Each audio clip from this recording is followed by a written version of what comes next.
Un marido que mantuvo una aventura durante 5 años. El mismo día que su amante dio a luz a gemelos, un niño y una niña, le entregó a su esposa los papeles del divorcio, diciéndole que, ya que era incapaz de darle hijos, debía desaparecer de su vida. La esposa, con una fría sonrisa, sacó algo de su maletín. En ese instante, él y su madre se desplomaron. El sonido sordo de un objeto al caer rompió el tenso silencio del despacho. Un folio de papel blanco, lanzado con desdén, se deslizó sobre la lustrosa mesa de caoba y se detuvo justo delante de mi taza de tila, ya fría. Levanté la vista lentamente para encontrarme con la mirada gélida de Javier, el hombre al que había llamado mi marido durante 22 años. Se erguía imponente, pero en su rostro había una crueldad que nunca antes había visto. A su lado, su madre, mi suegra, Carmen, lo observaba todo con los brazos cruzados y los labios apretados en una fina línea, mirándome como si fuera un objeto inútil a punto de ser desechado. La espaciosa villa se volvió de repente tan fría como una cueva de hielo. Ni siquiera la brisa del aire acondicionado era tan gélida como la mirada de las dos personas que tenía delante. Léelo y firma. La voz de Javier era monótona, desprovista de toda emoción. Isabel ha dado a luz. Gemelos, un niño y una niña. Por fin hay un heredero para esta casa. Es una bendición para 3 generaciones de nuestra familia, intervino Carmen, esbozando una sonrisa torcida tras carraspear. No como otras, que solo ocupan espacio como un árbol seco que no da fruto. Bajé la mirada hacia el papel. Las palabras convenio de divorcio, impresas en negrita, me hirieron los ojos. Extendí la mano y acaricié el documento con mis dedos, siempre cuidados.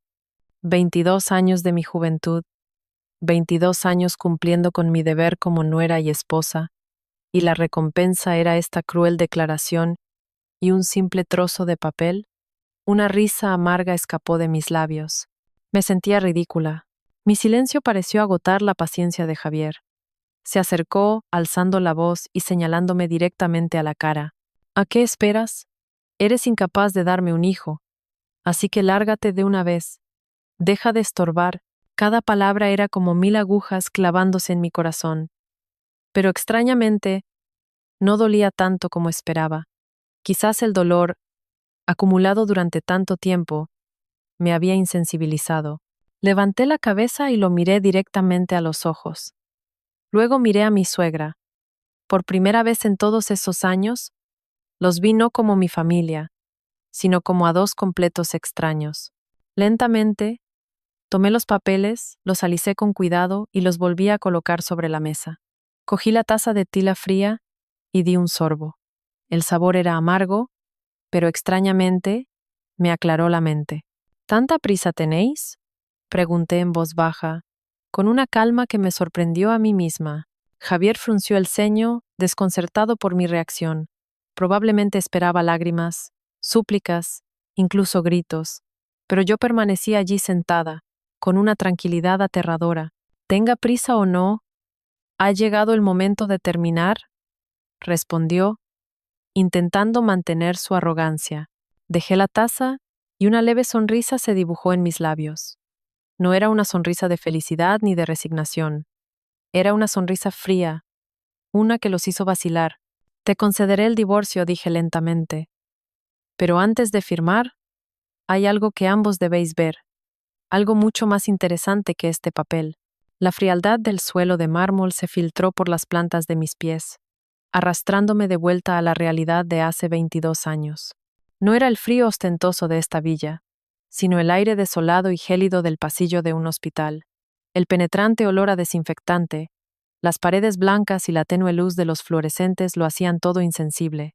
Aquel día, estaba sentada en un banco, aturdida, con los resultados de unas pruebas apretados en la mano. Un médico mayor, con las gafas en la punta de la nariz, me lo dijo con una voz carente de compasión: infertilidad congénita. Una malformación uterina hace que el embarazo natural sea prácticamente imposible. Cada palabra cayó como una roca, aplastando mi alma de veinteañera.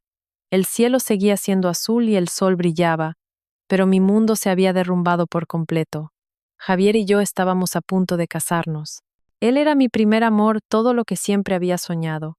Había imaginado un futuro feliz, lleno de las risas de nuestros hijos, pero un trozo de papel lo había reducido todo a cenizas.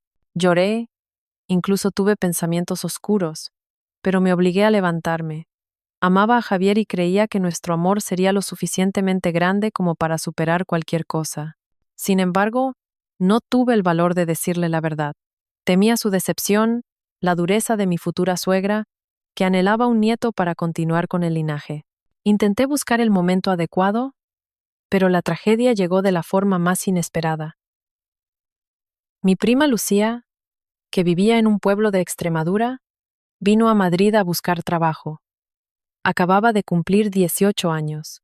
Era una chica pura e inocente. La acogí como a una hermana pequeña en el modesto piso que tenía alquilado, pero nunca imaginé que su inocencia sería el comienzo de otro tipo de dolor. Una noche, en una cena de empresa de Javier, él bebió demasiado. Yo tenía que terminar un informe urgente, así que le pedí a Lucía que lo llevara a casa primero. Cuando volví a la mañana siguiente, encontré a Lucía llorando en un rincón de su habitación y a Javier se había ido temprano, dejando solo una nota apresurada. Lo siento. No necesité preguntar para saber lo que había pasado. Sentí que el corazón se me encogía, pero al ver a Lucía sollozando, no pude regañarla. Ella solo era una víctima de la impulsividad y el alcohol. Unas semanas después, aterrorizada, me confesó que estaba embarazada y que quería huir. Con el corazón hecho un nudo, la detuve. Odiaba a Javier, sentía pena por Lucía y me dolía mi propio destino. Justo cuando iba a enfrentarme a Javier, Lucía se desmayó. Su salud, siempre frágil, se había resentido gravemente por el trauma y el embarazo. Durante meses, lo oculté todo, cuidando de ella yo sola. Le mentí a Javier, diciéndole que Lucía tenía una enfermedad grave y necesitaba un tratamiento largo.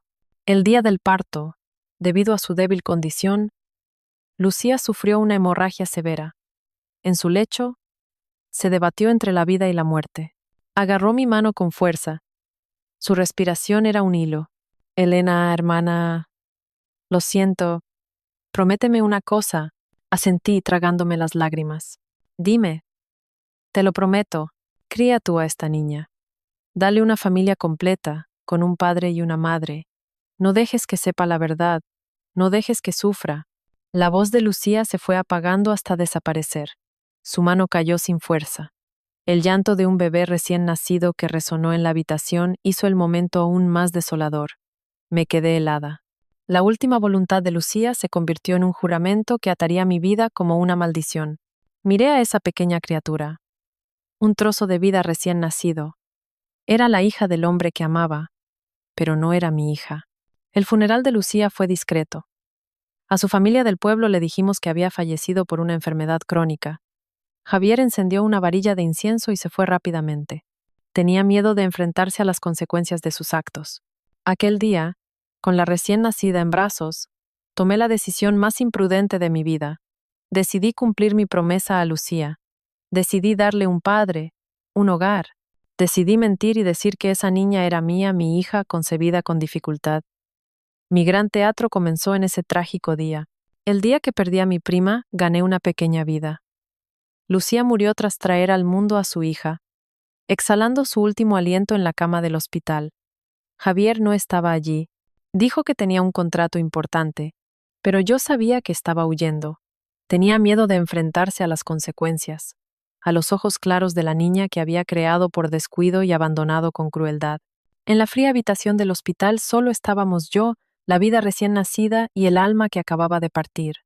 El llanto del bebé rasgaba el silencio mientras el monitor cardíaco dibujaba una línea recta y desesperanzadora. No lloré. Mis lágrimas se habían secado el día que recibí mi propio diagnóstico. Ahora solo sentía un vacío aterrador. Antes de morir, Lucía me apretó la mano. Estaba fría y huesuda, pero su fuerza era dolorosa. Me miró con los ojos muy abiertos. Suplicante. Elena, hermana. Lo siento. Te he hecho sufrir. Negué con la cabeza, con un nudo en la garganta. No digas eso, Lucía, te pondrás bien. Pero ambas sabíamos que era un consuelo inútil. Tosió levemente y un hilo de sangre brotó de la comisura de sus labios. Prométeme una cosa, asentí frenéticamente. Las lágrimas que había contenido finalmente estallaron. Dime, te lo prometo todo. Cría a esta niña. No la envíes a un orfanato. Dale un hogar. Con un padre y una madre Lucía luchaba por respirar, mirándome con desesperación. No le digas la verdad. No dejes que sufra. Su última voluntad fue una daga que se clavó profundamente en mi corazón. Miré a la bebé que sostenía una enfermera. Era la hija de Javier, la nieta de mi suegra, pero no era bienvenida. Si se supiera la verdad, ¿la aceptarían? ¿O la verían como una mancha? ¿La prueba del pecado de Javier?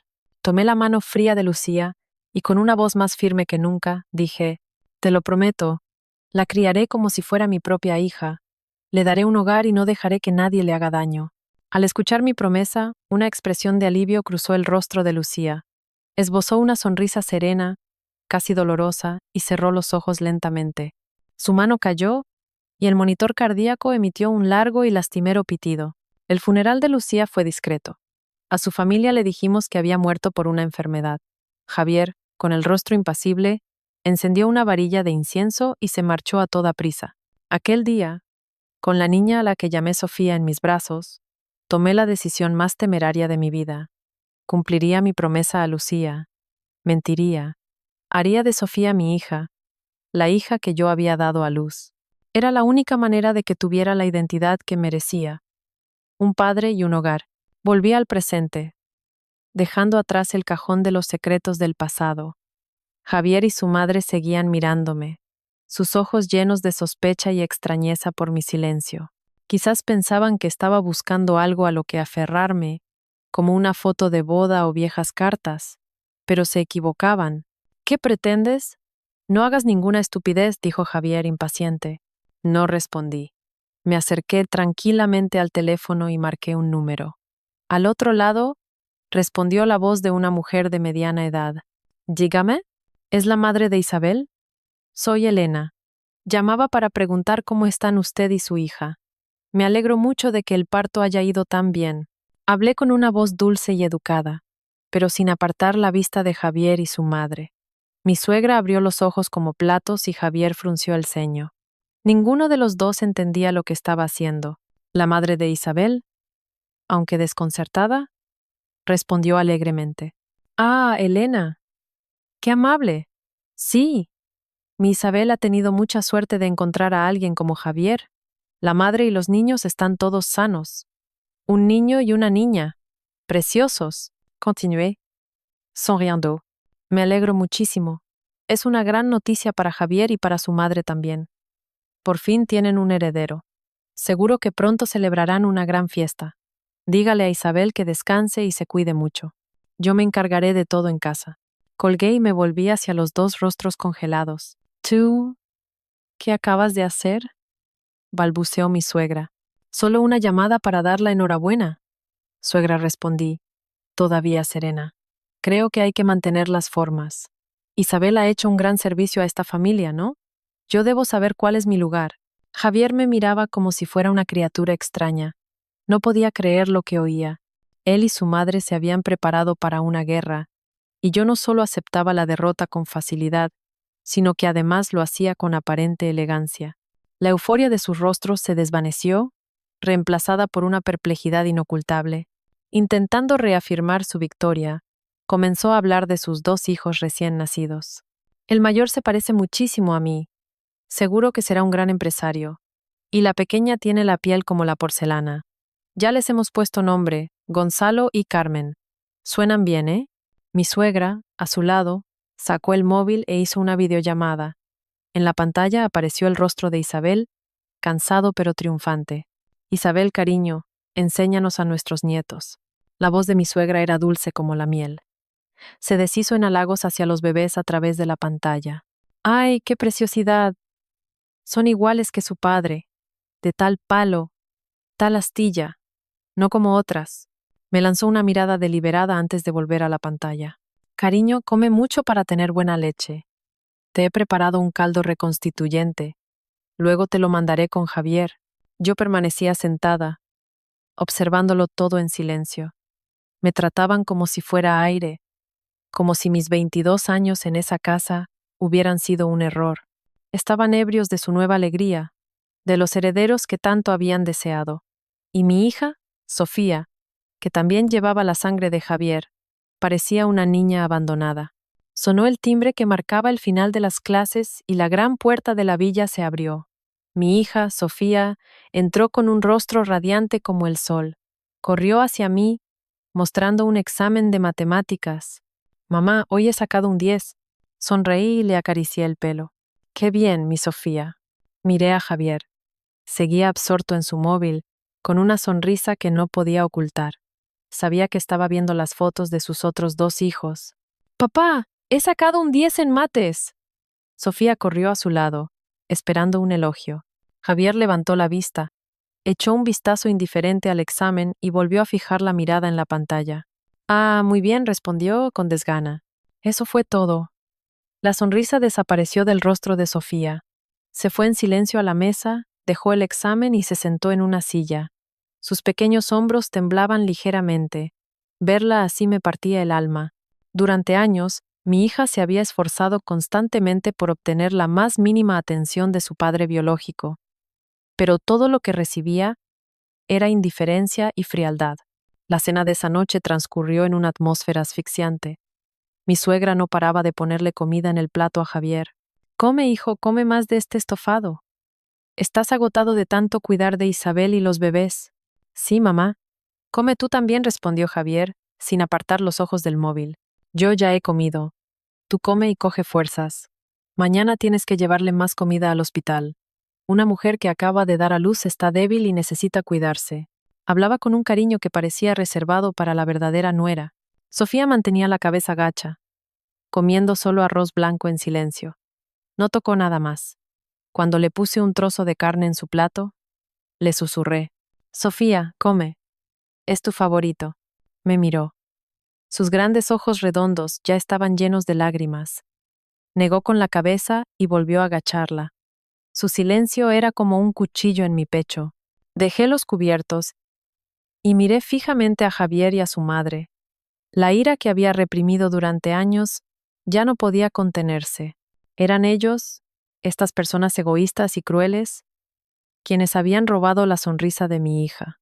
Habían convertido la hora de la cena, el momento que debía ser el más cálido, en un tribunal donde torturaban psicológicamente a una niña.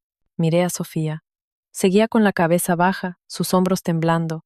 Sus lágrimas caían sobre el arroz blanco. Apreté los puños debajo de la mesa. Las uñas se me clavaron en la carne hasta sangrar, pero no sentí dolor. La última voluntad de Lucía resonaba en mis oídos. Dale una familia completa.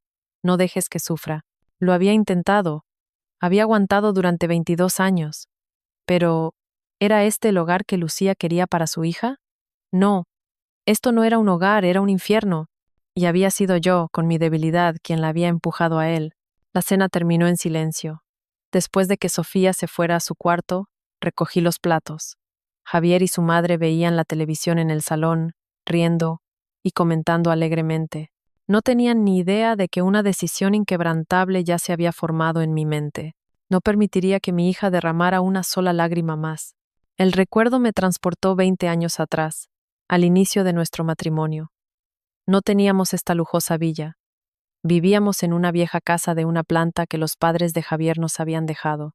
En aquel entonces, Construcciones Vega era una pequeña empresa en crecimiento, pero con cimientos inestables. Recuerdo vívidamente aquel día fatídico. Javier llegó a casa borracho, con el rostro pálido. Se desplomó en una silla, agarrándose la cabeza. Cuando le pregunté qué pasaba, me gritó: ¿Tú qué sabes? Todo ha terminado. Vamos a la quiebra. Más tarde me enteré. Javier, confiando demasiado en un socio, había invertido todo el capital de la empresa y varios préstamos en un gran proyecto.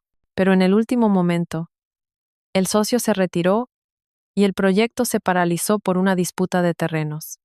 Todo se vino abajo de la noche a la mañana. Los días siguientes fueron los más oscuros. El teléfono no paraba de sonar con las llamadas de los acreedores. Vinieron a casa, exigiendo su dinero con insultos y amenazas. Mi suegra lloraba a diario, culpándome de ser una mujer que traía mala suerte.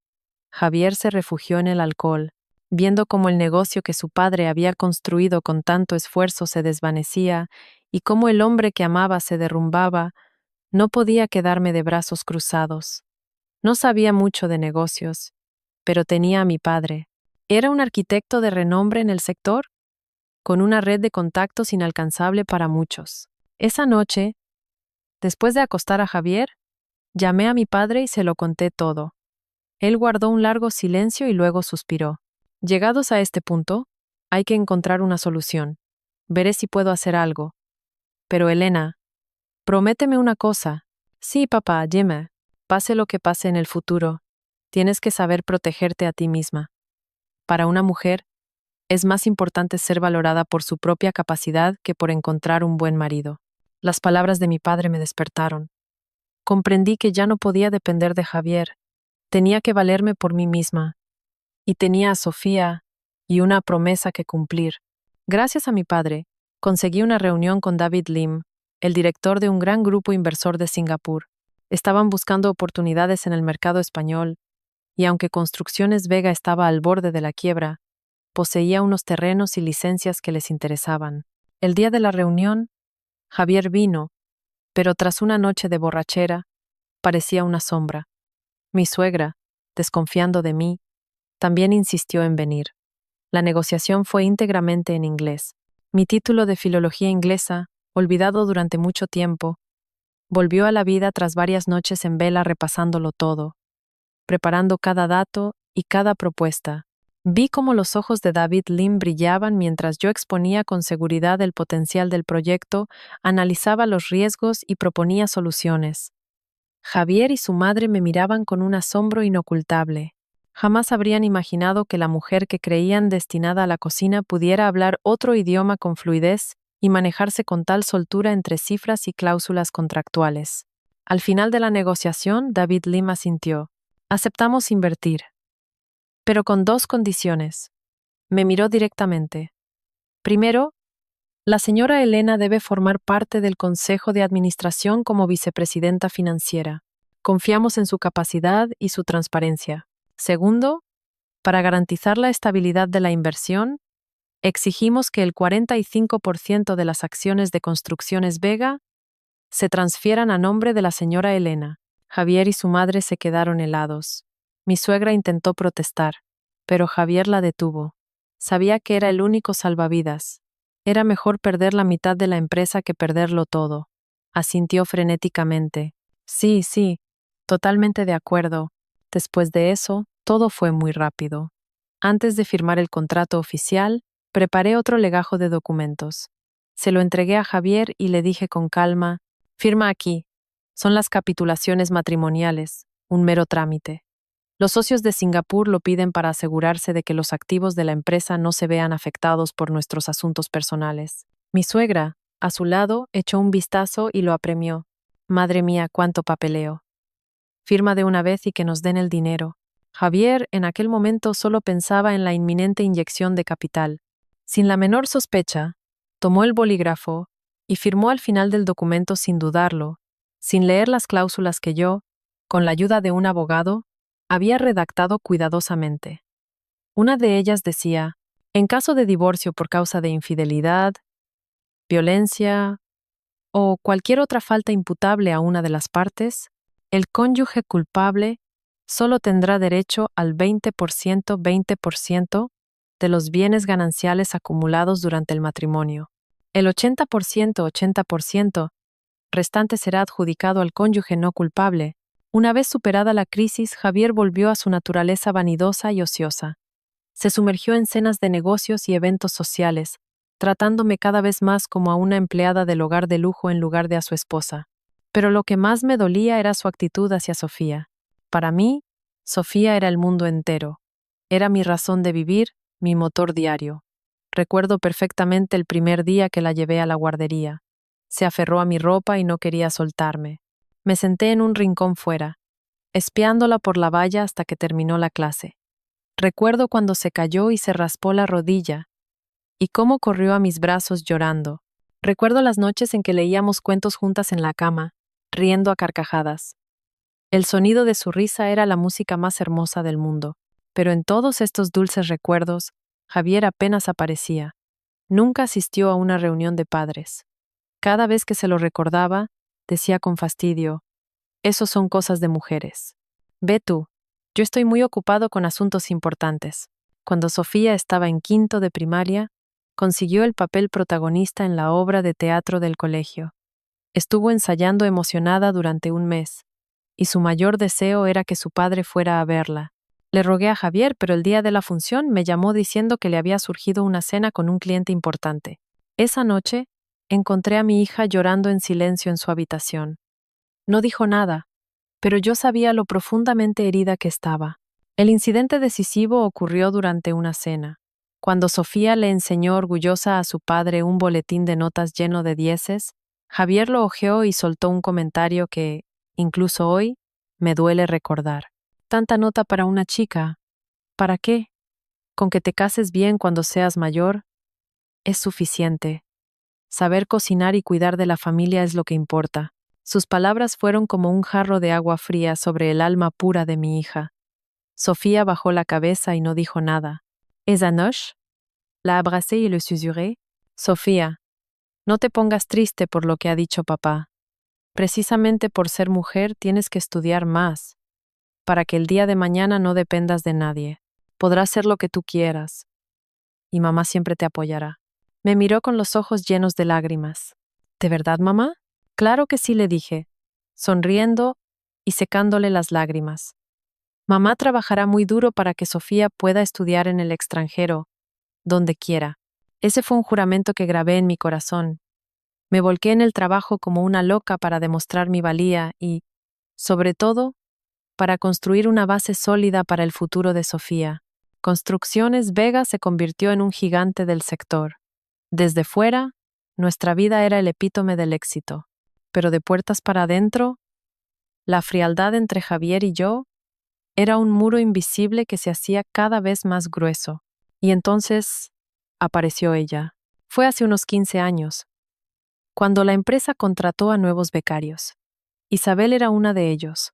No era una belleza deslumbrante, pero tenía una mirada expresiva y una boca salamera. Desde el principio, no me dio buena impresión. Mi intuición me decía que no era tan simple como parecía. Isabel sabía cómo ganarse a la gente, especialmente a sus superiores.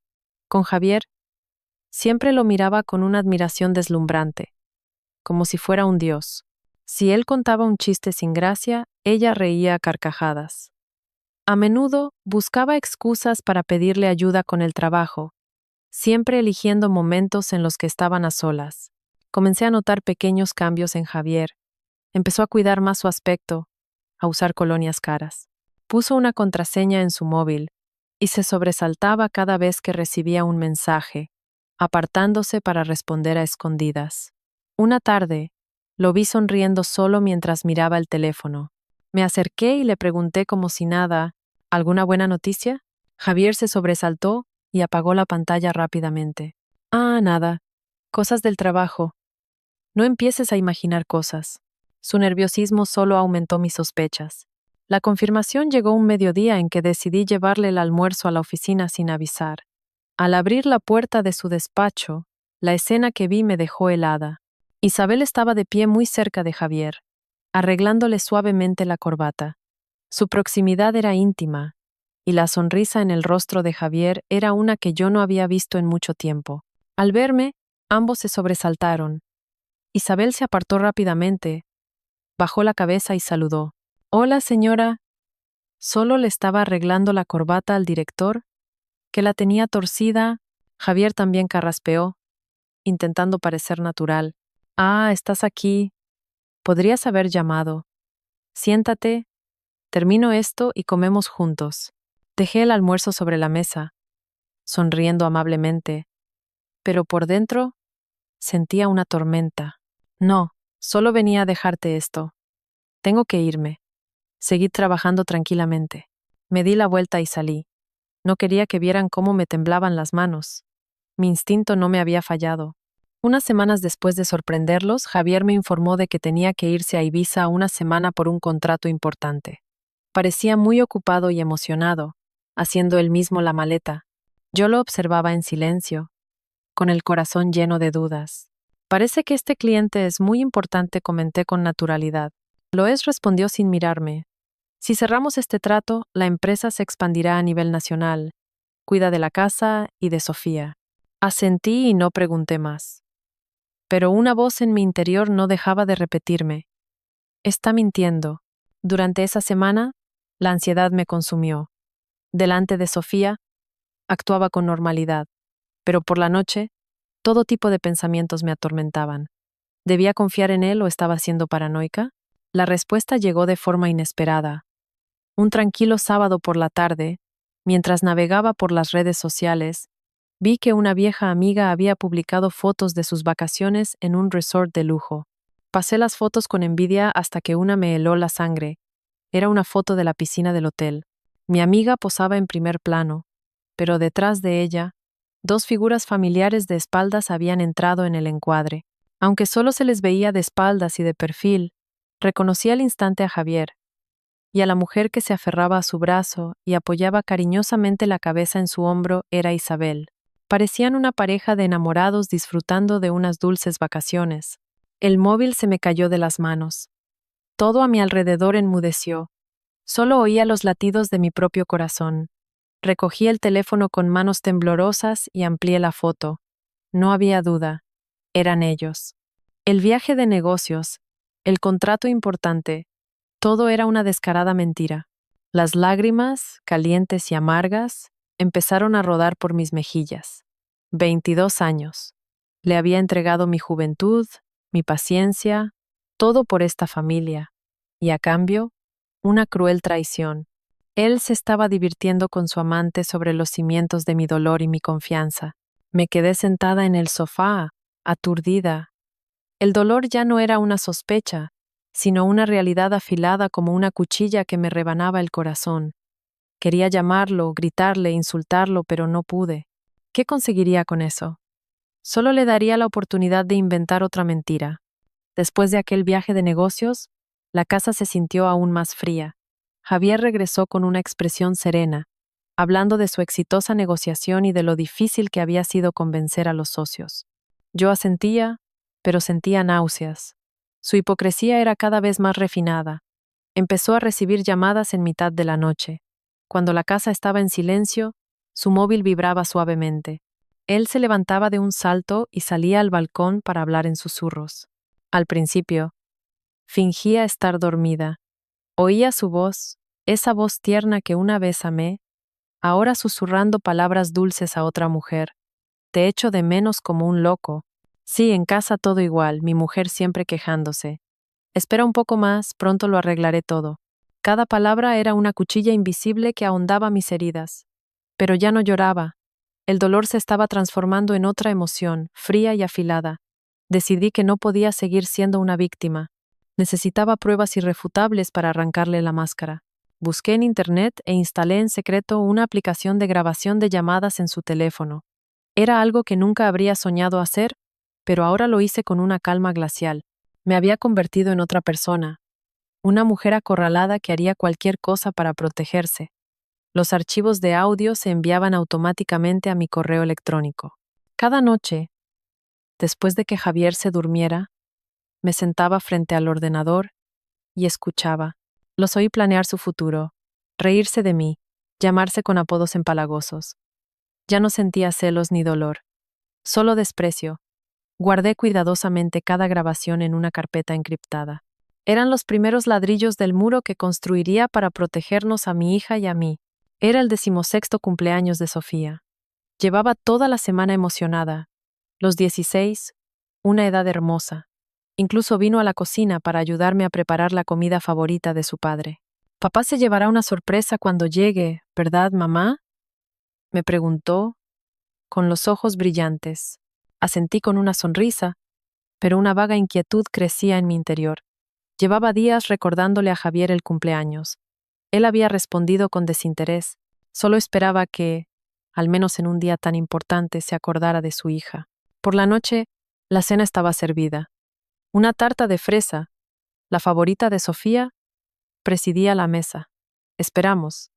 Dieron las 6, las 7, las 8. La comida se enfrió y la sonrisa de Sofía se fue desvaneciendo. Entonces sonó mi móvil. Era Javier. Contesté con una pizca de esperanza, pero su voz al otro lado era una mezcla de cansancio y falsa disculpa. Elena, lo siento. Me ha surgido algo urgente. Una reunión con un socio muy importante. No creo que llegue a cenar. Empezad vosotras, no me esperéis. Colgó antes de que pudiera decir nada. Miré a Sofía. Lo había oído todo, y sus ojos se llenaron de lágrimas. La decepción era evidente en su rostro. ¿Papá está ocupado otra vez con el trabajo? Con un nudo en la garganta, solo pude asentir. Pero no era cierto. Abrí discretamente la aplicación de seguimiento que había instalado en su teléfono hacía tiempo. El punto rojo no estaba en la oficina ni en un restaurante. Estaba parado en una urbanización de chalets de lujo junto a un lago. Y yo sabía que allí era donde vivía Isabel. Casualmente, hoy también era su cumpleaños. El corazón se me encogió. Había abandonado a su propia hija en su cumpleaños para celebrar el de su amante. ¿Acaso su crueldad no tenía límites? Volví a la mesa, intentando reprimir el dolor. ¿Como papá está ocupado? Cenemos nosotras dos. Venga, cantemos el cumpleaños feliz y sopla las velas. Encendí las velas. Sus llamas danzantes proyectaban sombras sobre el rostro triste de Sofía. Juntó las manos, cerró los ojos y pidió un deseo. No sé qué pidió, pero estoy segura de que en él estaba la figura de su padre indiferente. Abrió los ojos y sopló. Cuando las velas se apagaron, un silencio doloroso llenó el espacio. Esa noche, después de que Sofía se durmiera, me senté sola en el oscuro salón. Miré la tarta de cumpleaños en la nevera, de la que solo faltaban 2 trozos. Parecía simbolizar la frialdad y el vacío de este hogar. El odio en mi interior ardió más fuerte que nunca. Podía soportar su traición hacia mí, pero no podía perdonar que le hiciera daño a mi hija. Como vicepresidenta financiera del grupo, todos los gastos importantes de la empresa requerían mi aprobación. Era un principio que establecí desde el principio y que había salvado a Construcciones Vega de muchos riesgos. Pero últimamente, había notado algo extraño. Una mañana, revisando el informe financiero trimestral, me detuve en una partida de gasto elevada, registrada como inversión en un potencial proyecto inmobiliario. La suma era de 500.000 euros. Lo extraño era que Javier nunca me había hablado de este proyecto ni figuraba en ningún plan de negocio aprobado por el consejo. Llamé a Javier a mi despacho y le señalé la cifra. ¿Qué es esto? ¿Hay algún proyecto del que no estoy al tanto? Javier pareció un poco nervioso, pero recuperó la compostura rápidamente. Ah, eso. Fue una decisión mía. Surgió una oportunidad con un terreno excelente en las afueras, y tuve que dar una señal antes de que se lo llevara otro. Es un asunto menor. Se me olvidó comentártelo. ¿Un asunto menor? Fruncí el ceño. 500.000 euros no es una cantidad menor. Sabes que todos los proyectos deben discutirse. ¿Por qué actuaste por tu cuenta esta vez? Vi una buena oportunidad y la aproveché. Eres demasiado precavida. Confía en mi instinto. Zanjó el tema y cambió de conversación rápidamente. Pero mi intuición me decía que algo andaba mal. Esa misma tarde, le pedí a un contacto en el registro de la propiedad que verificara la información sobre el terreno que Javier había mencionado. La respuesta me dejó helada. No se había producido tal transacción. En su lugar, mi contacto encontró otra cosa. Hacía una semana, se había vendido un ático de lujo en el centro de la ciudad. Su valor, exactamente 500.000 euros. Y el nombre en la escritura no era el de Javier ni el de Construcciones Vega. Era el de Isabel Martín. Sentada frente a la pantalla del ordenador, sentí que las manos se me quedaban frías. El potencial proyecto inmobiliario era comprarle un piso a su amante. Había usado dinero de la empresa, dinero que era fruto del sudor de mucha gente, incluido el mío, para mantenerla. Su descaro y sus mentiras superaban cualquier límite que pudiera haber imaginado. No monté una escena. Simplemente fotocopié todos los documentos de la transacción, el contrato de compraventa, las transferencias bancarias, todo. Era la prueba irrefutable de su malversación de fondos. Los guardé junto a las fotos del resort y los archivos de audio. En los días siguientes, el ambiente en casa se volvió aún más pesado. Sofía también parecía sentir la creciente distancia y frialdad de su padre. Hablaba menos, reía menos y a menudo se encerraba en su habitación. Ya no me enseñaba sus exámenes de 10 ni esperaba que su padre volviera a cenar. Una tarde, mientras yo trabajaba en mi cuarto, Sofía entró en silencio. Se quedó en el umbral, mirándome con sus grandes ojos redondos, llenos de una profunda tristeza. ¿Qué pasa, cariño? Le pregunté con suavidad. Se acercó y se sentó en el borde de la cama. Dudó un largo rato antes de preguntar con cautela, una pregunta que me estrujó el corazón. Mamá, ¿puede que papá no me quiera? Me detuve, dejando caer el bolígrafo. La miré a los ojos. Vi dolor, confusión e incluso un atisbo de culpa. ¿Cómo no iba una niña tan inteligente y sensible a darse cuenta de la indiferencia de su propio padre? ¿Qué podía responderle? ¿Mentir y decirle que su padre la quería mucho pero estaba muy ocupado? ¿O ser sincera y decirle que su padre era un hombre cruel que nos había traicionado? La abracé. Su pelo suave rozó mi mejilla. Respiré hondo, tratando de que mi voz no temblara. Sofía, no es que papá no te quiera. Es solo que su forma de expresar el amor es diferente. Algunas personas no saben cómo decir te quiero o cómo mostrar interés. Tu padre es una de esas personas. Sabía que no era toda la verdad, pero era la mejor respuesta que podía darle en ese momento. No quería destruir la imagen de su padre en su mente, por muy distorsionada y agrietada que ya estuviera. Sofía se quedó en silencio entre mis brazos. Sentí sus pequeños hombros temblar. Al cabo de un rato, susurró, pero el papá de mi amiga Mina no es así. La lleva al colegio todos los días y los fines de semana se van de excursión. Papá nunca ha hecho eso por mí. Sus palabras me rompieron el corazón. Le acaricié el pelo y le dije con una voz firme pero llena de amor. Cada persona es diferente. Pero Sofía, recuerda una cosa. Pase lo que pase, aunque el mundo entero te dé la espalda, mamá siempre estará aquí, a tu lado. Mamá nunca dejará que sufras. No era solo un consuelo. Era una promesa a Sofía y a mí misma. No permitiría que nadie más hiciera daño a mi hija. La verdadera tormenta no llegó con un trueno, sino con un silencio cruel. No me enteré del embarazo de Isabel por Javier. No tuvo el valor de decírmelo o quizás consideró que no merecía saberlo. Me enteré un día al oír a mi suegra hablando alegremente por teléfono con una pariente. Tengo una gran noticia. Esa chica Isabel está embarazada y la ecografía dice que viene sano. Es una bendición. Con que nos dé un varón para continuar el apellido. No pido más. Estaba arreglando unas flores en el salón y mis manos se detuvieron. Las rosas blancas que sostenía temblaron. Aunque mis oídos zumbaban, cada palabra de mi suegra era nítida. El día que sabía que llegaría, finalmente había llegado. Su arma más poderosa, aquello que yo nunca podría darle, había sido utilizada. A partir de entonces, esta casa dejó de ser mi hogar. Se convirtió en un pequeño palacio al servicio de la nueva emperatriz que gestaba al heredero. Javier apenas venía a cenar. Estaba ocupado llevando a Isabel al médico, comprándole antojos. Mi suegra cocinaba caldos y manjares que metía en un termo para que Javier se los llevara mientras estuvieran calientes. Lo hacían todo delante de mí, sin el más mínimo reparo. Mi presencia se había convertido en un insulto, un recordatorio del fracaso de una mujer que no podía concebir. A veces, Javier traía a Isabel hasta la puerta de casa. No la dejaba entrar, pero fuera, le acariciaba el vientre ligeramente abultado y le hablaba con ternura. Yo lo observaba todo desde el balcón del segundo piso. Mi corazón ya no dolía. Solo había un vacío helado. La única que notaba la extrañeza era Sofía. Mamá, papá y la abuela están raros últimamente. ¿Por qué la abuela cocina tantas cosas ricas para que papá se las lleve? Yo solo podía acariciarle el pelo y forzar una sonrisa. Ah, es que una compañera del trabajo está embarazada y la abuela la está cuidando. Hay que ayudarse unos a otros. Tenía que mentirle a mi hija. Una torpe mentira para tapar la podrida realidad de esta familia. La humillación había llegado a su punto máximo. Sabía que no podía seguir viviendo en este infierno ni un día más.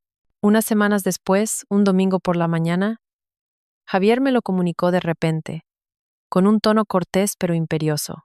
Mañana por la mañana tenemos que ir a la finca familiar. Hay un asunto importante y tiene que estar toda la familia reunida. ¿Qué asunto importante? Pregunté, aunque ya me lo imaginaba. Ya te enterarás. Viste a Sofía con algo decente. Se dio la vuelta, sin darme oportunidad de preguntar más. La finca familiar de los Vega estaba en las afueras. Un antiguo caserón con tejados de pizarra. Era un lugar que solo se abría para funerales o celebraciones importantes. Convocar a toda la familia en un día cualquiera significaba que algo trascendental iba a suceder. Y yo sabía que yo era el centro de ese evento. Él quería un escenario grandioso para humillarme delante de todos. Una sentencia pública. Quería que me fuera bajo el peso de la vergüenza y el deshonor. A la mañana siguiente, me puse un elegante vestido de seda de color jade. Me maquillé ligeramente y vestí a Sofía con un vestido blanco inmaculado. «Mamá, ¿hoy hay alguna celebración?», preguntó ella, ajena a todo. «No, cariño. Solo una reunión familiar», respondí, apretando su manita. Cuando llegamos, el patio de la finca ya estaba lleno de gente. Parientes venidos de todas partes cuchicheaban en corrillos. Todas las miradas se clavaron en nosotras cuando bajamos del coche. Había miradas de compasión, de curiosidad y también de regocijo y desprecio. Mi suegra, vestida con un traje de terciopelo granate, me lanzó una mirada afilada y luego se giró, ignorándome. Javier, actuando como el cabeza de familia, saludaba a todos, evitándome deliberadamente. Llevé a Sofía en silencio al interior y encendí una varilla de incienso ante los retratos de los antepasados. Recé para que me dieran fuerzas, para que mi calvario terminara pronto. Luego me senté en un rincón con mi hija, aferrando mi maletín de cuero negro. Dentro no había documentos de la empresa, sino todo mi futuro, el destino de Javier y una verdad que llevaba 22 años enterrada. Cuando todos estuvieron sentados, Javier carraspeó y se puso en pie en el lugar de honor. Empezó con un largo discurso sobre las tradiciones familiares y su responsabilidad como primogénito. «Os he reunido hoy aquí», dijo con voz grandilocuente, «para anunciar un asunto de vital importancia para nuestro linaje. Como sabéis, la descendencia es lo más importante. Mi esposa, Elena, es una buena mujer, pero por desgracia, el cielo no nos ha bendecido con hijos. Durante 22 años, en esta casa, no se ha oído la risa de un niño varón. Hubo murmullos. Algunos parientes me miraron con lástima. Yo permanecí sentada, con la espalda recta y el rostro impasible. Pero nuestros antepasados no nos han abandonado, continuó, alzando la voz. El cielo nos ha ayudado. Hoy quiero presentaros a alguien que trae la esperanza y el futuro a nuestra familia. Hizo una señal hacia la parte de atrás. Isabel, vestida con un amplio vestido blanco de embarazada, apareció ayudada por una prima de Javier. Su rostro estaba pálido, pero sus ojos brillaban con lágrimas. Interpretó a la perfección su papel de víctima. «Esta es Isabel», la presentó Javier. Ella, desafiando el juicio del mundo, lo ha sacrificado todo para dar un hijo a esta familia. Y no uno, sino dos. Un niño y una niña. Un de asombro recorrió la sala. Mi suegra se levantó y tomó la mano de Isabel. «Esta chica es una benefactora para nuestra casa. Lo que una nuera no puede hacer, tiene que hacerlo otra». Isabel, sollozando, bajó la cabeza. «No, por favor. No merezco ningún título. Solo quiero estar al lado de Javier, cuidar de mis hijos y verlos crecer bajo la protección de esta familia». Su hipocresía me revolvió el estómago. Javier la rodeó con el brazo. «No digas eso. Has sacrificado demasiado por esta familia. No dejaré que sufras». Se giró hacia los demás. «Sé que esto puede ser mal visto por muchos, pero todo lo que hago es por cumplir con mi deber filial y asegurar que nuestro linaje no se extinga. Espero que lo entendáis». Su teatro era perfecto. Habían convertido una vergonzosa aventura en un noble sacrificio por la familia. Después de la conmovedora presentación, Javier se volvió hacia mí. La hipocresía desapareció de sus ojos, reemplazada por la fría mirada de un juez. «Y en cuanto a ti», Elena dijo con voz arrogante, «sé que has sufrido estos años, pero llegados a este punto, lo mejor para ambos es separarnos». Comenzó a enumerar sus supuestos méritos.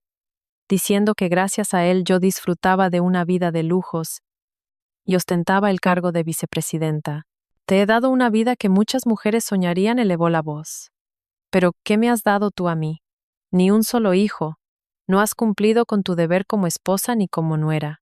Dime, ¿qué razón tengo para seguir contigo? Sus palabras caían como martillazos, pero extrañamente ya no sentía dolor, solo una risa amarga ante el descaro y la ingratitud de aquel hombre. ¿Había olvidado quién salvó su empresa de la quiebra? ¿Quién se pasaba noches en vela revisando cuentas y negociando contratos? ¿Quién había sacrificado su juventud por esta familia? Eres una vergüenza, rugió, señalándome.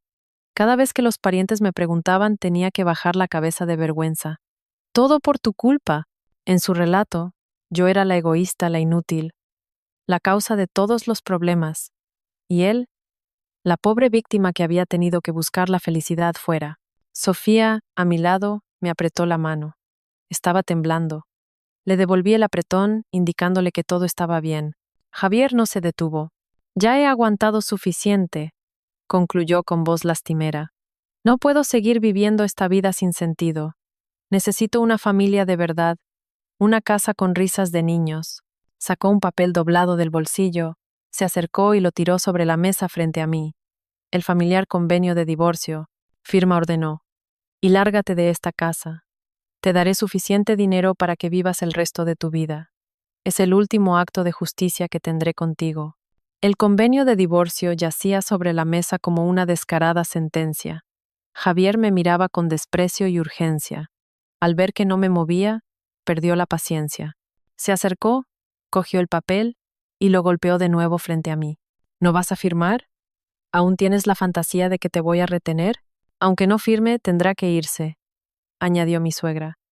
No podemos aceptar en esta casa a una mujer que no puede tener hijos, ocupando el lugar de mis nietos. Isabel, detrás de Javier, se secó una lágrima invisible. Javier, déjalo ya. No quiero que tu familia se rompa por mi culpa. Elena también ha vivido aquí mucho tiempo. Su falsedad avivó aún más la ira de Javier. No te preocupes. A quien tengo que proteger es a ti.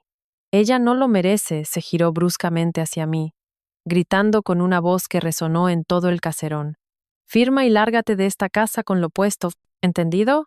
Un silencio sepulcral se apoderó de la sala. Todos los ojos estaban puestos en mí, esperando que me derrumbara, que llorara, que suplicara. Isabel sonrió disimuladamente. Estaba segura de su victoria. Miré a Sofía. Estaba aterrorizada, acurrucada a mi lado. Le apreté la mano, transmitiéndole mi calor. Luego, lentamente, levanté la cabeza y miré a Javier directamente a los ojos. No lloré ni grité. Simplemente cogí el convenio de divorcio. Javier y su madre suspiraron aliviados. Creyeron que había aceptado mi destino. Pero en lugar de coger un bolígrafo, empecé a leer el papel, palabra por palabra, como si fuera la primera vez que lo veía. Luego, levanté la vista, con una fría sonrisa. Javier, ¿de verdad quieres que firme? Mi pregunta lo desconcertó. ¿Qué quiero decir? Solo me preocupa, dije lentamente, mi voz clara en el silencio. Me preocupa que, cuando firme, la persona que tenga que irse de esta casa con lo puesto no sea yo. Mi calma, mi fría sonrisa y mis enigmáticas palabras empezaron a cambiar el ambiente en la sala. Ante la sorpresa de todos, dejé el convenio sobre la mesa. Me incliné y abrí mi maletín de cuero negro. El clic de los cierres sonó seco y decidido, como el primer disparo que anuncia una guerra. Javier y su madre contuvieron la respiración. Lo primero que saqué no fue un bolígrafo, sino un fino dossier con papeles amarillentos por el tiempo. Me levanté y caminé hacia el centro de la sala. Sostuve el primer papel en alto para que todos lo vieran.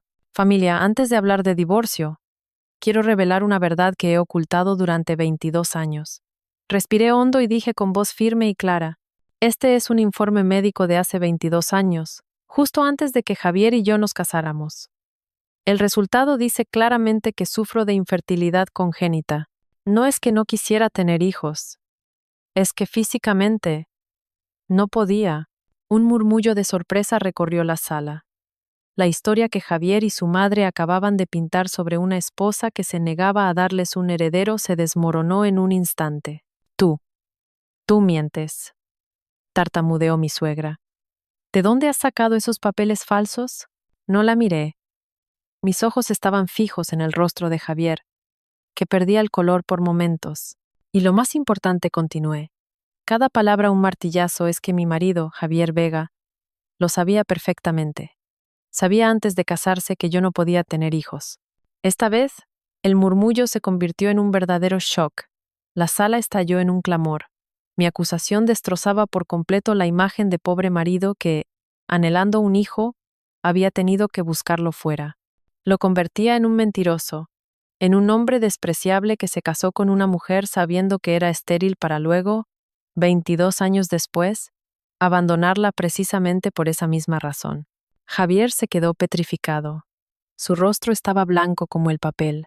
Jamás habría imaginado que yo todavía conservara aquel informe que él creía enterrado en el pasado. ¿Qué tonterías dices? Intentó replicar, pero su voz era débil y temblorosa. Si digo tonterías o no, respondí con una voz gélida, tú lo sabes mejor que nadie. Pero, familia, esa es solo la primera verdad. Durante 22 años todos habéis sabido que tengo una hija, Sofía. Javier y su madre siempre han dicho que, como solo tuve una hija, él tuvo que buscar fuera un varón que continuara el linaje. Hice una pausa, mirándolo fijamente.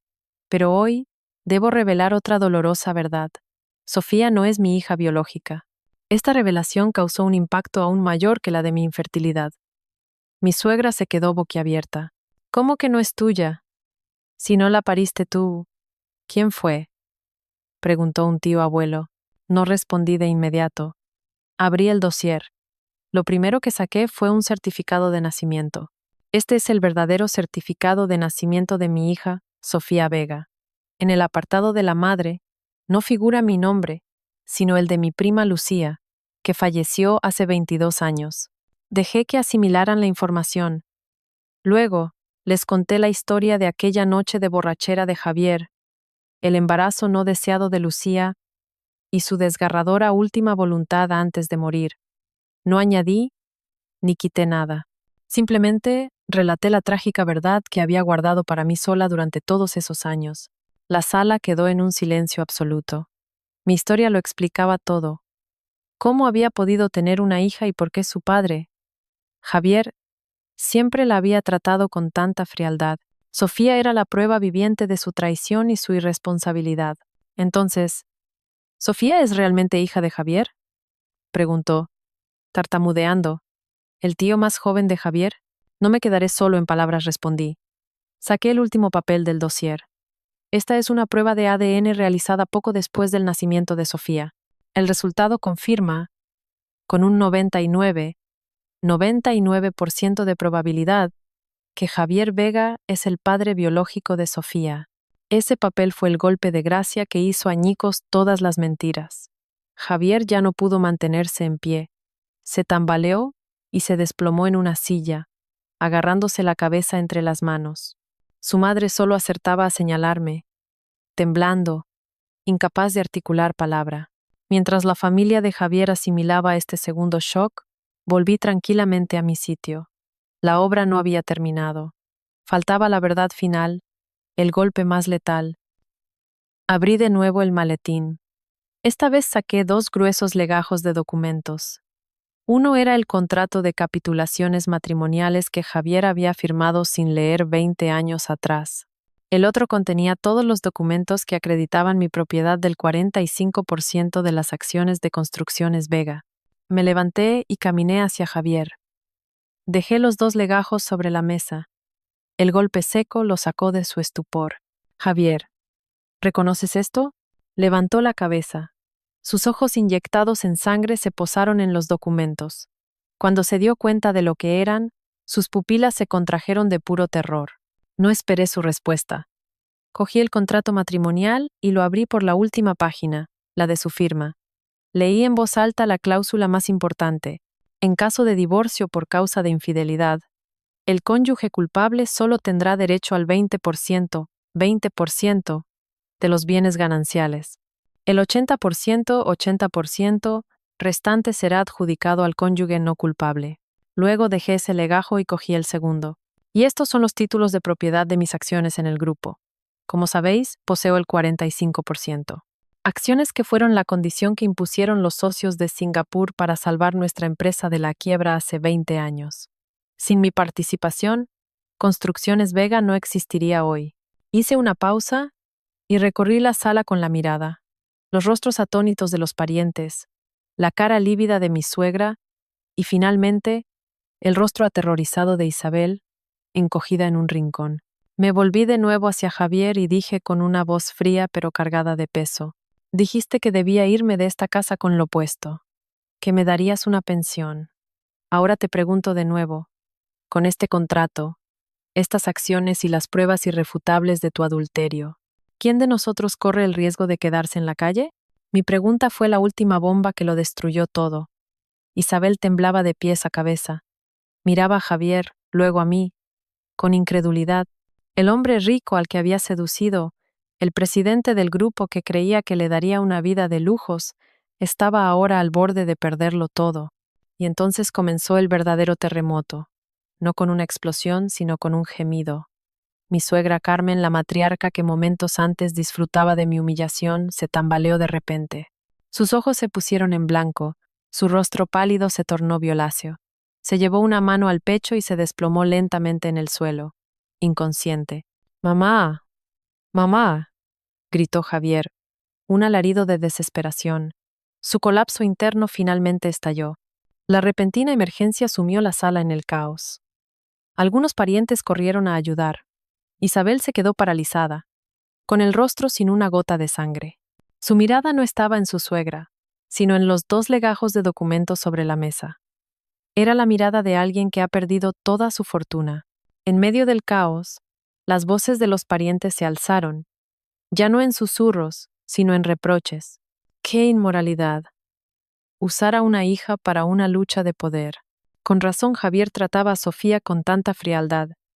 Tenía remordimientos. Qué mala suerte la de esta familia, teniendo una nuera tan capaz y buena, y no han sabido valorarla. Nadie quería permanecer en aquel ambiente cargado de mentiras y fealdad. Uno a uno, se levantaron y se marcharon con excusas apresuradas, llevándose consigo un escándalo que alimentarían por todo el vecindario. Pronto, el gran caserón quedó vacío y frío. Solo quedábamos nosotras, sentadas en un rincón. Javier, derrumbado junto a su madre inconsciente, e Isabel, de pie en medio de la sala, perdida. En ese pesado silencio, Sofía soltó suavemente mi mano, se levantó y caminó, paso a paso, hacia Javier. Contuve la respiración. Javier levantó la vista. Quizás por un instante esperó que su hija viniera a consolarlo, a llamarlo papá. Extendió una mano temblorosa hacia ella. Sofía. Papá. Pero Sofía se detuvo a una distancia segura. Lo miró directamente a los ojos, con una mirada extraña y fría, la mirada que no se le dedica a un padre. Y entonces abrió la boca. Su voz ya no era la de una niña, sino asombrosamente clara y firme. Usted nunca ha sido mi padre. No lo llamó papá. Lo llamó usted. Una sola palabra que trazó una línea definitiva, que cortó el tenue hilo de sangre que los unía. Javier se quedó helado. Sofía ya no lo miró más. Se dio la vuelta y caminó rápidamente hacia mí. Me cogió la mano y, levantando la vista, con los ojos brillantes de determinación, dijo: «Mamá, vámonos a casa». Casa. Esas 2 letras, salidas de la boca de mi hija, sonaron sagradas. El hogar no era la lujosa villa ni esta imponente finca. El hogar era donde yo estaba. Las lágrimas que había contenido durante tanto tiempo finalmente brotaron. Pero no eran lágrimas de dolor, sino de felicidad y orgullo. Mis 22 años de sacrificio, de paciencia, habían valido la pena por este momento. Asentí, secándome las lágrimas a toda prisa. Sí, vámonos a casa. La tomé de la mano y caminamos directamente hacia la puerta, dejando atrás al hombre derrumbado, a la mujer inconsciente y a la amante llorosa. Dejamos atrás todas las mentiras, la traición y la crueldad. Esa noche, después de que el médico se fuera y mi suegra recuperara el conocimiento, otra tormenta se desató en aquella familia ya rota. La primera en estallar fue Isabel. Su anterior fachada de mujer frágil y desvalida desapareció, reemplazada por una furia enloquecida. Inútil, Imbécil sin agallas, le gritó a Javier señalándolo. Confié en ti. Te di mi juventud, te di un hijo y una hija. ¿Y para qué? ¿Para esto? Dime, ¿qué pasará ahora con el ático? ¿Con el dinero? Ya no era por un amor roto. Era porque la fortuna que creía tener en sus manos se había desvanecido como el humo. Javier, también recuperado del shock, levantó la cabeza y miró a la mujer que una vez había amado. Ahora le parecía una extraña, aterradora. ¿Solo te importa el dinero?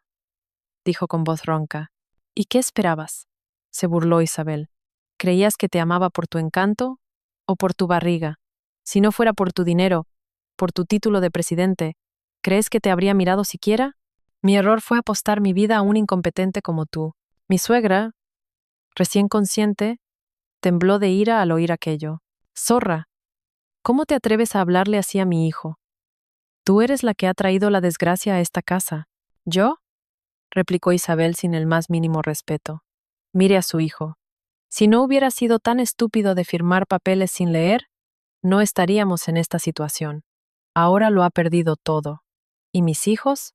¿Quién va a cuidar de ellos ahora? Su pelea se intensificó. La relación que una vez llamaron amor, aquella que usaron para pisotear mi vida, se despojó de su dulce envoltura para revelar su verdadera esencia, un pacto de cálculo y egoísmo.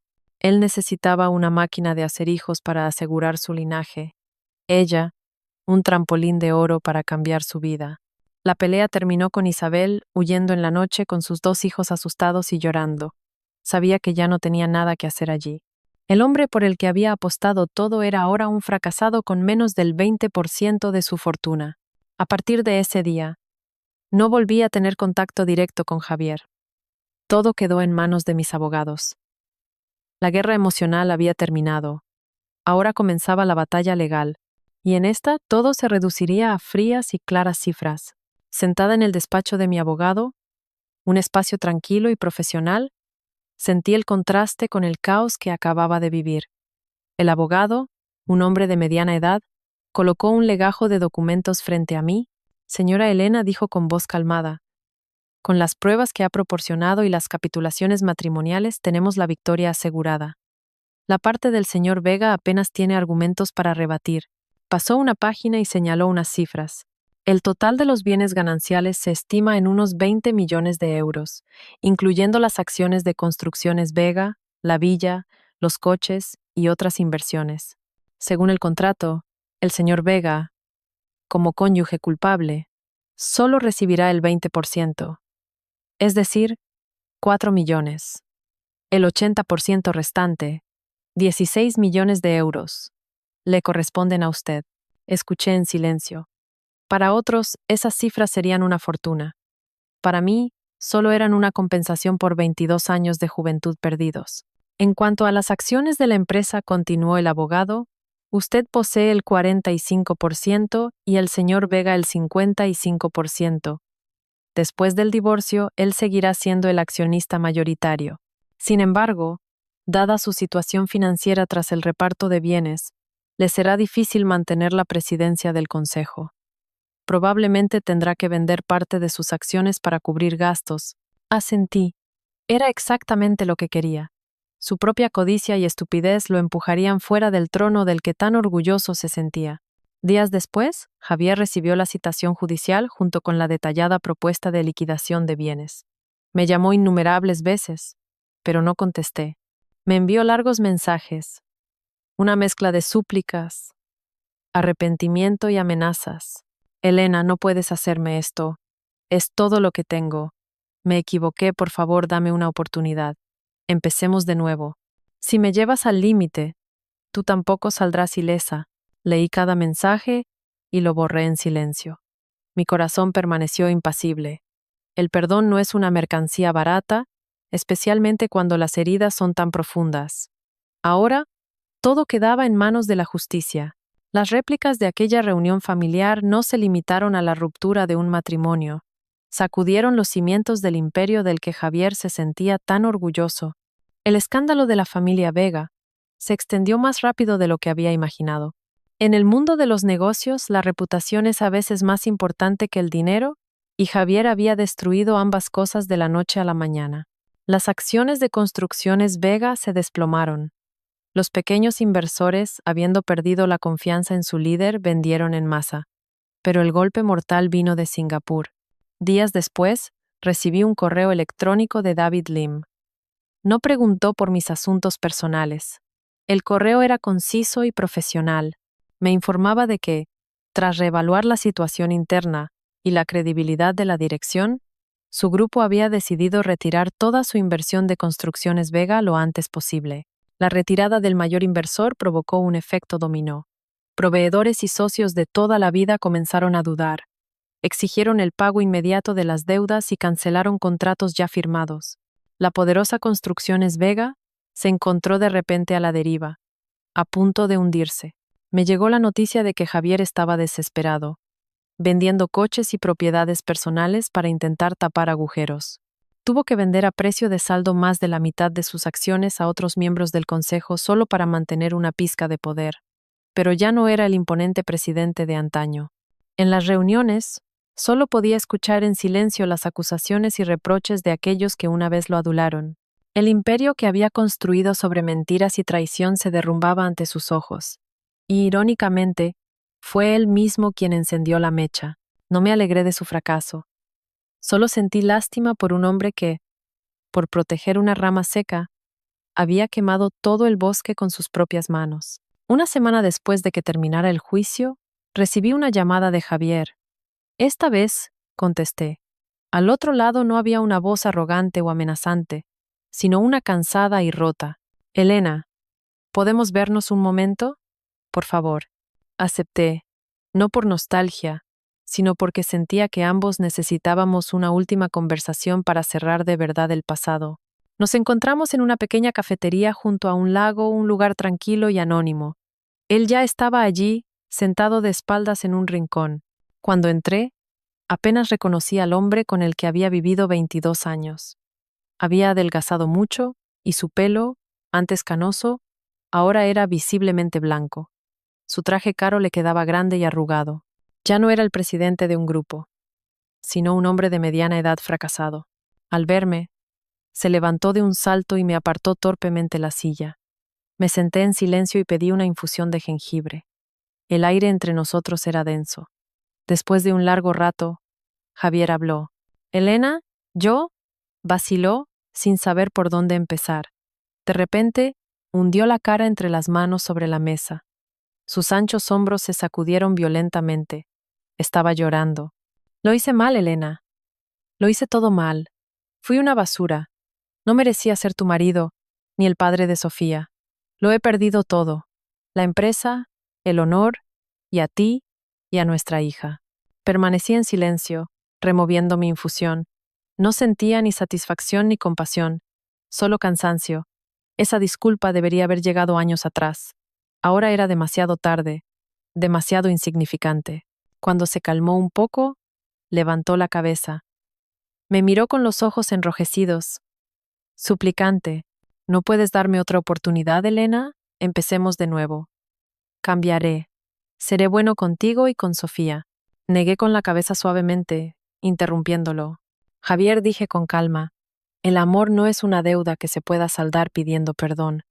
El amor es un regalo. Tú tuviste ese regalo una vez y lo tiraste a la basura con tus propias manos. Y los regalos que se tiran no se pueden recoger.